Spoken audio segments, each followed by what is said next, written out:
doormat, which is in front of me. Oh my god. It's good to be organised. Called packing. The first few weeks went by in a blur of organisation, but eventually Anne managed to fit all of her essential items into one small suitcase. Luckily, it was on wheels, and she was travelling light, as many of her old clothes didn't fit, as she had lost so much weight, a fact that she was proud of.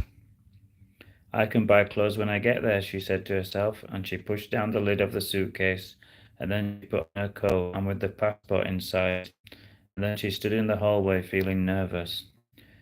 Should I go, or am I making a fool of myself, she thought. Then the bad voices returned. Don't go, don't embarrass yourself. The familiar voice sounded, but she chose to ignore it, and she could feel herself getting stronger. And then she stepped outside and she shut the door to the past. Later, she sat on the train and she looked out of the window, watching the houses fly by, each one full of interesting people she could never know. I hope that they're having fun, she thought, like she was. Anna drank her tea with no sugar and definitely no biscuits. I want to get fit, she thought, like she used to be at school a lifetime ago. The train journey was exciting, and she couldn't remember the last time she had been on a train. To most people it was boring, but to her it was an adventure. She knew there would be more to come. She couldn't wait to see the ship and the sea and the luxury of the cabin and all the people. It was one big adventure to her. To Anna, it felt like she was going on the Titanic without the iceberg. Anna had enough drama in her life. The ship looked massive in the photos as she couldn't wait to relax in her cabin and lay on her big clean bed and sleep. She'd almost forgotten that she also would be looking around Amsterdam, but definitely not the dodgy parts.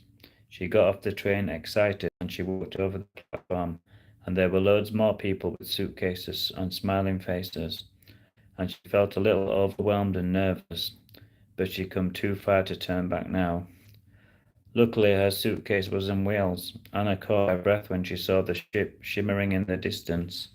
It was dazzling and pulsating like a jewel, and it felt like she'd gone back in time. Inside, she became as giddy as a schoolgirl, and never in her wildest dreams would she have thought she'd be doing this.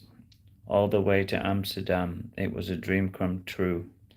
After looking round the shops and the deck, she decided to go to a cabin to unpack.